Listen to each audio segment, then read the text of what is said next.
Hi,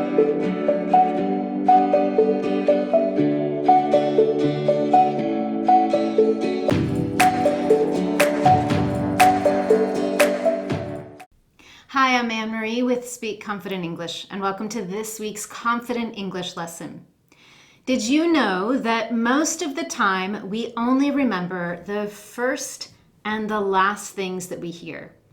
If someone is listening to your presentation, they might only remember what you say at the beginning and what you say at the end. That is why the introduction and the conclusion of any presentation for a large or small audience is so important. This is the final video in the presentation series that I have. We've talked about how to prepare for your presentation, how to organize your introduction, how to organize the body of your presentation and make sure it's easy to understand and follow. And now we need to talk about how you finish your presentation. If you know that this might be the only thing that someone remembers about what you say, you want it to be powerful. You want it to be effective. So I want to share with you what you should include in your conclusion, that third part of your presentation, and how to make sure that your key points will be remembered. Just like with an introduction, there are 5 pieces of information or 5 things that we want to do in this conclusion. Number 1, as you prepare to finish your presentation, you want to thank your audience. You want to let them know that you appreciate their time, their attention, and thank them for being there. Number 2, if you are accepting questions, if you're ready to open it up to the audience, then be sure to tell them that it's an appropriate time for them to ask any questions. If you know that you only have time for 1 or 2 questions, be sure to let your audience know that. And the third thing that you want to include in your conclusion is your contact information. Perhaps someone really wants to connect with you after your presentation, or they want more information. Be sure to share with them the best way for them to reach you, which might include your email address, it might include a work telephone number, or a website that you have. Number 4, you want to make sure that you use this as an opportunity to summarize those key points.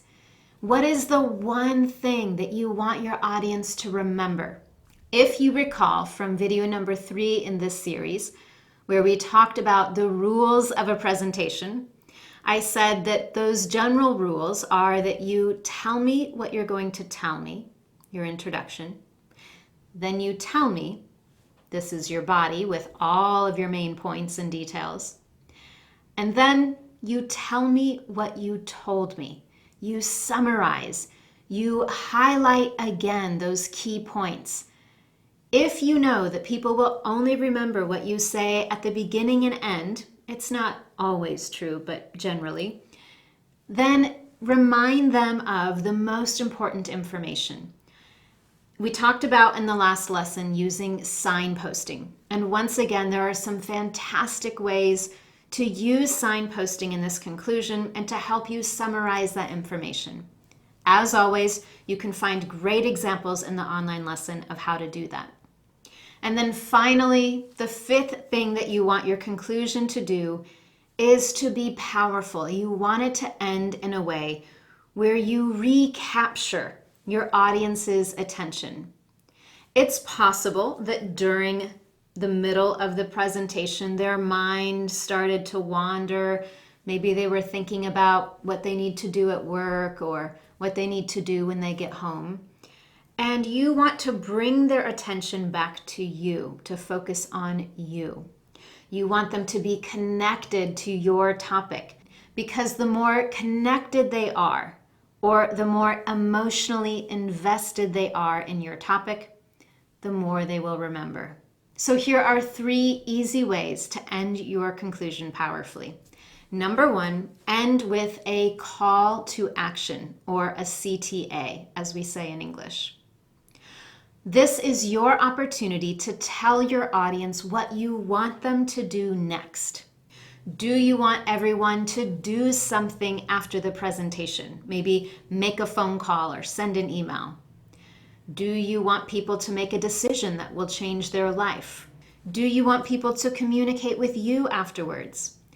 Whatever it is, tell your audience exactly what you want them to do, or give them a call to action. The second way you can end powerfully is to use a motivational quote or something inspirational. This is something similar to what we talked about with an introduction.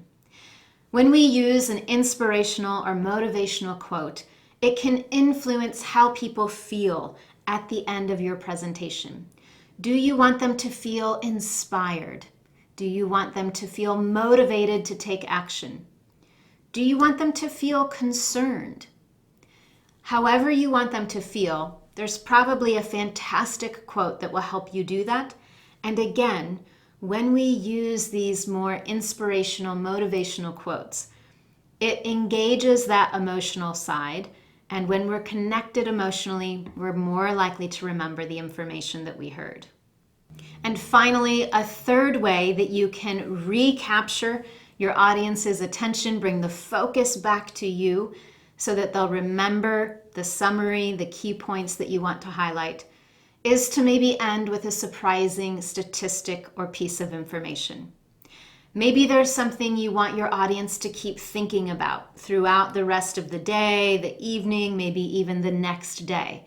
And if you have something surprising or shocking, it might be exactly what you need to help your audience keep thinking about what you've discussed. For examples on each of those ways to re-engage your audience, just go to the online lesson and you'll find several examples there. And with that, you have the 5 things that your conclusion in your presentation should do. This is the final video in my series on giving presentations in English. If you haven't watched videos 1, 2, and 3 yet, I definitely recommend it.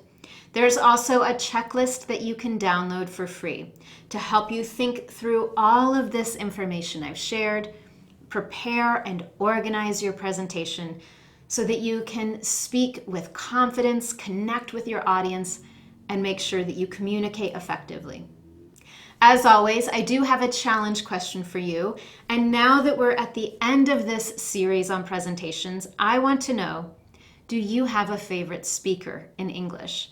Maybe there's a TED Talk that you love or a recorded presentation by someone famous and you think it's just the best example of a speech or a presentation that you've heard. I'd love to have you share that example with me. You can do that in the comments section of the lesson at the very bottom. It's a great place to interact with me, get feedback, ask questions that you might have, and also learn from others in the Confident English community. If you've found this series helpful to you, be sure to give it a thumbs up on YouTube. You can also share it on Facebook, or be sure to share it with a friend or colleague who might have a presentation coming up in English soon. Thank you so much for joining me, and I look forward to seeing you next week for your Confident English lesson.